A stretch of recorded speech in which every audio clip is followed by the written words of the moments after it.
still have people in my inbox like, you need to do this. I sense that something bad is going to happen. And if you don't pay me this amount of money, those are not real Babalawos. Do not go through them. Hey y'all, welcome back to another episode of Be Divine Minded. It is your girl, Goddess Fumi, or you can call me Jennifer because that's what my mama named me. After I started my Goddess Archetype videos where, I touched on Oshun and Oya, I started receiving some emails asking me about my process of getting my divination. And so I wanted to make this video for anyone who's interested in receiving a divination or curious to know exactly how a divination process works, how to find a Babalawo, then this video is for you. Make sure you like and comment on this video because it really helps the channel. It also helps me to know what information I should research as well as new videos to make. So also make sure you guys subscribe to the channel, hit the bell so you can be notified. I don't,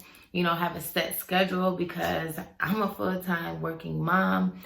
I have other things going on besides YouTube. That does not negate from the fact that I still love you guys. I still enjoy doing YouTube videos and connecting with you all. So make sure you guys subscribe so you can connect with your girl. Also find me on Instagram, Facebook, everything Be Divine Minded. So first off, a divination is the process of seeking knowledge and learning information of your life's purposes.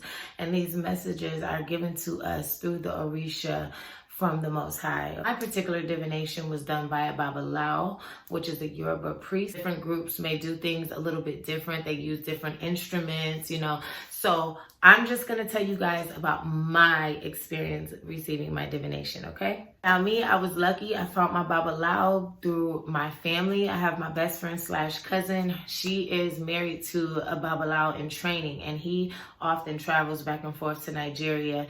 And so I always have him to go to and ask questions, and he actually referred his Babalawo to me. Now, one thing I can say about a real Babalawo or any spiritual leader, they will not come to you and try to force you or scare you or solicit any type of readings from you. I really wanted to emphasize that in this video because there are so many people. I've even had people, as much as I know about Nigeria, as much as I travel back and forth, I still have people in my inbox like, you need to do this. I sense that something bad is going to happen. And if you don't pay me this amount of money, those are not real Babalawos. Do not go through them. I always say when the student is ready, the teacher will appear.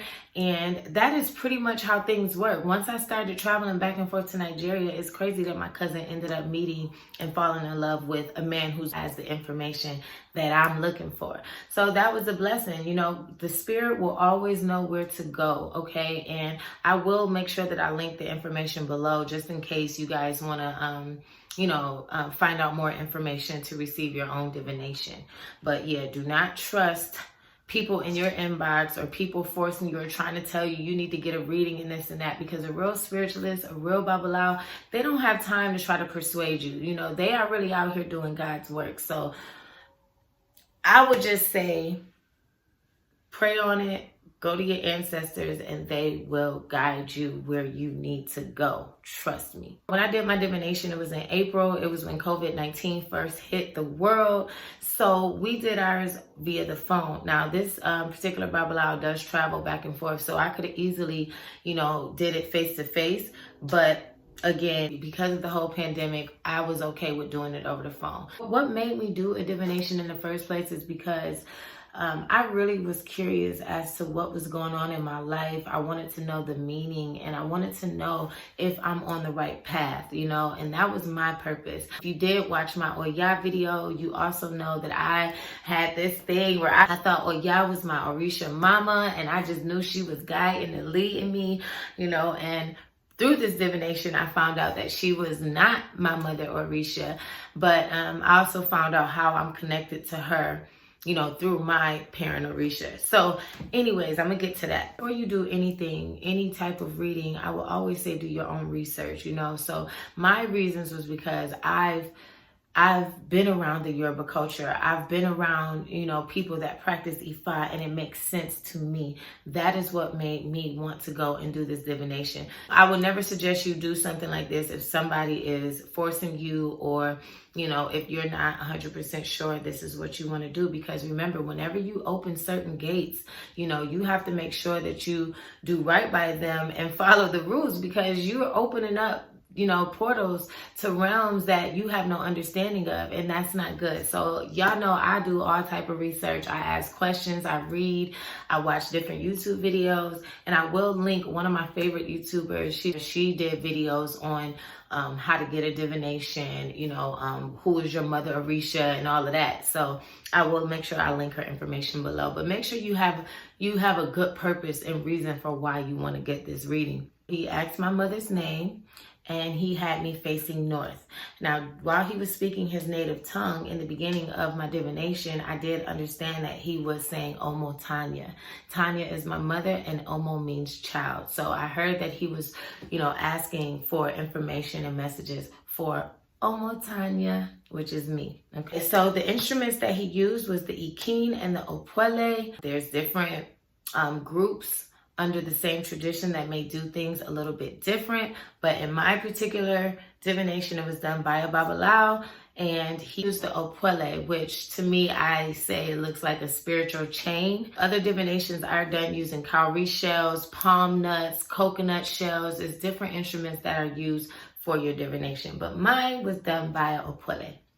Now, my divination came in 3 parts, okay? First part is where he told me my Orisha of birth, which is the Orisha that helped carry my spirit out of my mother's womb, okay?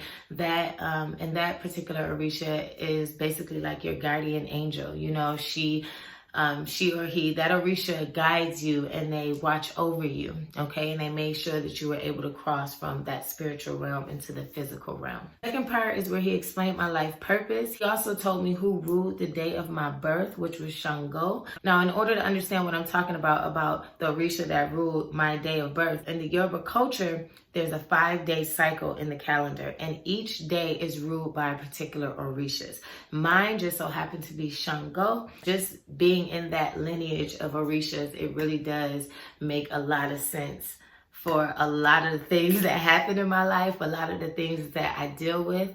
And so this reading was really enlightening to me. It helped me learn a lot about myself, and it helped me make sense of a lot of things also. Oya was with Shango for some time, and so it really made sense that I had that connection to Oya, being that I was born on Shango Day. My particular reading came with the Ayawo. I hope I'm saying that right, Ayawo, and that means that they needed to look a little deeper into my reading. Basically, it was letting me know my purpose, but it also wanted to let me know that there were some obstacles that I needed to look deeper into what was going on into my life, and basically that took us to the third part of my reading, where we basically came up with a plan, things that I needed to do, offerings that I needed to make, any sacrifices, anything that I needed to accept within my life. And I thought it was crazy because I like to dance, and I can be very sexual at times. And this Babalawo, he did receive that, and he told me to embrace all that I am. He definitely revealed things about me that I'm positive he wouldn't have known unless, these messages were